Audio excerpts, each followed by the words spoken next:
vaso está medio lleno o medio vacío. Las personas, como todo el siempre, escuchan, susurran o escuchan anécdotas de otras personas que dicen: no, el vaso está medio vacío, está medio lleno, así la me la sé. Pero resulta que aquella psicóloga le pregunta: ¿cuánto cree que pesa este vaso? Puede responderme si quiere. ¿Cuánto cree que pesa este vaso?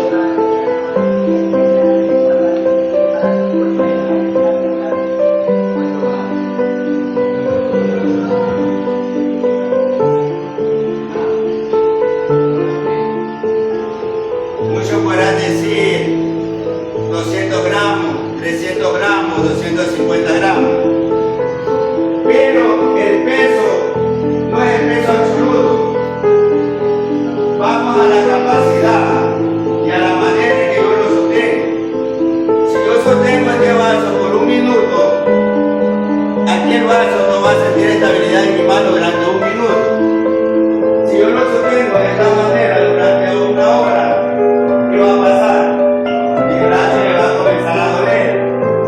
Si yo lo sostengo un día, 24 horas, 18 horas, 2 días, ¿qué va a pasar? Mi mano va a comenzar a temblar, se va a comenzar a entumecer, mi brazo va a comenzar a sentir malestar, me va a doler, me va a sentir agobiamiento, me va a sentir cansancio físico. ¿Qué trata de decir esta parábola? Este vaso representa a aquella persona, así como nosotros estamos en este establecimiento, de que nosotros muchas veces nuestros problemas, nuestras dificultades, nos ponemos a pensar por un minuto. En un minuto no pasa nada, es un simple malestar. Si comienzas a pensarlo durante una hora, comienzas a agobiarte, comienzas a gastar tu energía. Es por eso que hay compañeros en que se duermen. ¿Por qué? Porque su energía, su vitalidad está solamente enfocada en aquel pensamiento. ¿Qué pasa si tú le das mente a ese pensamiento más de un día, más de una noche, más de una semana?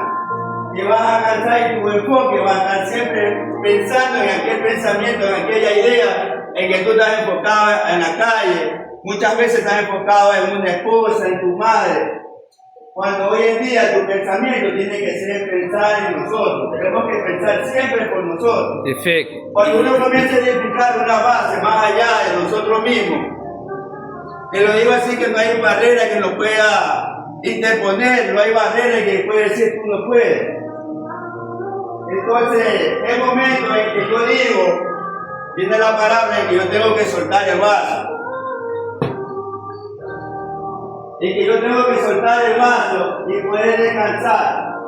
Es cuando aquel uno resulta y comienza a hacer un cuarto paso. Narcóticos Anónimos nos invita a hacer una revisión. Por eso nos invita a comenzar a practicar el programa, a incluir el programa, a vivir el programa. Vivir un proceso de cambio significa hacer cosas nuevas, porque la mayoría de nosotros no hemos hecho cosas nuevas. Siempre hemos ido viviendo nuestras viejas ideas.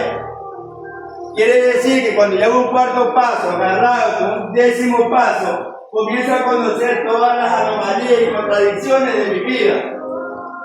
Para qué yo he sido en mi tiempo pasado, que yo he sido mal persona, mal hijo, mal procedente, mal ciudadano, mal padre. He sido, como dice la persona, una escoria. Comienzo a hacer un análisis de mí mismo y comienzo a ver cuál es mi lado positivo, para qué soy bueno. En mi caso, te pongo un ejemplo. Soy la persona que me gusta día a día instruirme. Pero a mí me hace falta siempre, ¿sabe cuál es la palabra? Sabiduría. La palabra sabiduría significa tener calma. Cuando yo me desespero y comienzo a que mi brazo me duela, yo me comienzo a desesperar y no tengo la calma. La palabra de hoy significa calma.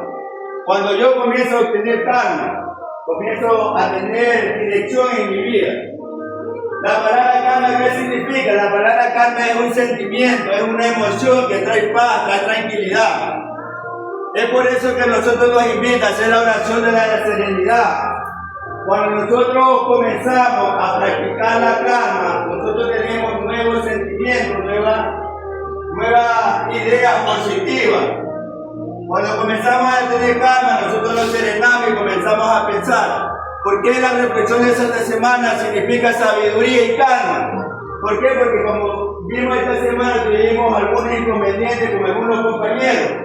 Entonces ahí es donde la palabra te puede caer a ti, de que uno tiene que ser sabio, inclusive para tratar a tu compañero, de que uno tiene que ser sabio para poder decirle buenas palabras. Yo me identifico, porque no tuve sabiduría para hacer una pregunta y me salió de mano. Perfecto. No tuve la carne. Voy a relatar una historia,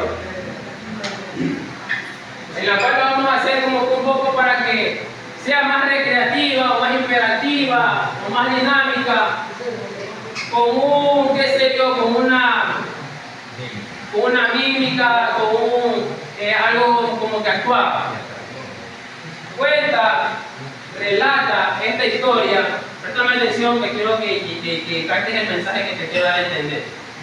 De que había una vez un rey, que ese rey había dado la orden, el rey había dado la orden de ejecutar, lo había sentenciado a aquel hombre, a aquel prisionero, a cadena de muerte, en la cual lo iba a decapitar.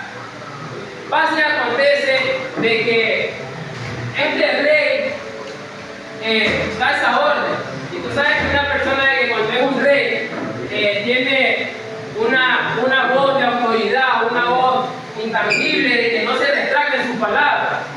Ahora el prisionero, el hombre, le dice que le cumple el último deseo, en la cual el rey le dice, si me vas a pedir de que no te quite la vida, no lo voy a hacer, porque es mi voz autoritaria, mi voz ya no la voy a retractar. En la cual el prisionero, aquel hombre le dice que no es eso. Lo que yo te voy a pedir que me cumplas el último deseo es de que me brindes un vaso con agua. Pasa que le brinda el vaso de agua. El rey le brinda el vaso de agua al prisionero, aquel hombre que ya le iba a quitar la vida. Ahora el rey le dice, y presta atención con esta palabra que te voy a decir, el rey le dice, apúrate, que apenas termines tu vaso con agua, apenas termines de beber el vaso de agua, se te va a quitar la vida, vas a ser decapitado. Ahora el prisionero, aquel hombre, coge, alza su vaso con agua, se da un sorbo, un trago, y riega el agua, y cae el vaso. En la cual, ¿qué te quiero dar a entender con esto? Y si tú tuviste una mente receptiva y te dije que me prestes atención, es porque te quiero dar un mensaje.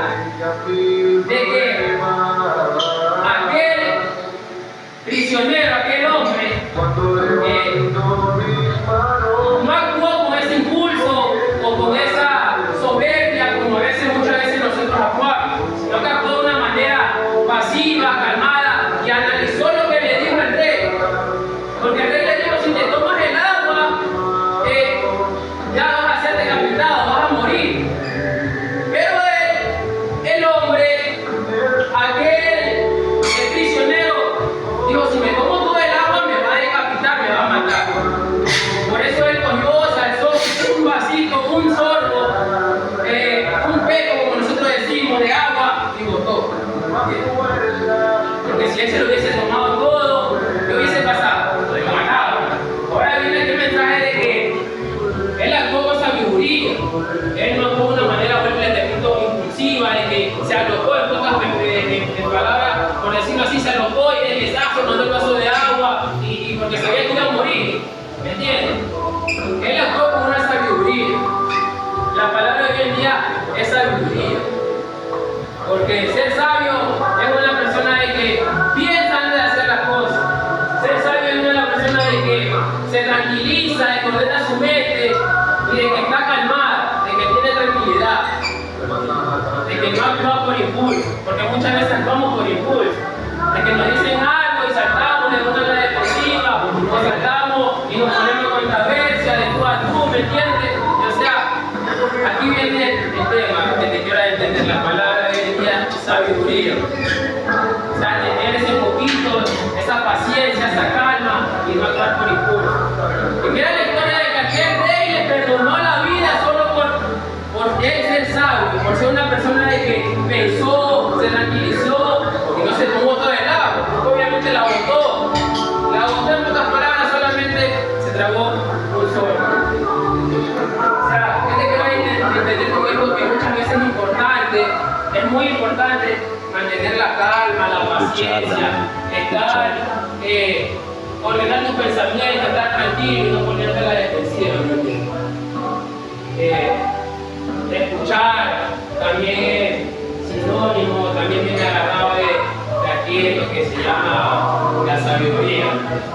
Ahora, un ejemplo yo siempre he dicho de que si te juntas con una persona, juegas pelota, sea en mi caso, si yo juego pelota con personas malas, se puede decir así, con personas que no saben jugar, me voy a volver mal, obviamente. Me voy a hacer una persona de ellos, me voy a volver mal.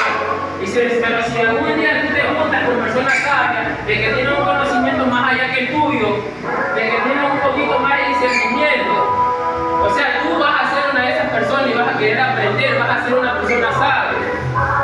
Ahora te explico qué te quiere decir sabiduría. Sabiduría me dice de que es mantener una prudencia, de una persona que tiene más raciocinio, de que tiene más discernimiento, de que en pocas palabras sabe un poco más que otra persona. Me da otro mensaje en esa parte de la historia que les conté, de que muchas veces en sí nosotros tenemos que confiar en la palabra de una persona, porque si usted no resistir y escuchar, o sea, en esa parte de que el rey le dice, tómate el vaso de agua y ya tu vida se acaba, él no se lo tomó y él cumplió su palabra, ¿me entiendes? Y no lo mató, le perdonó la vida. O sea, muchas veces tenemos que confiar en la palabra que nos dice la directora, un terapista, que son personas más sabias, ¿me entiendes?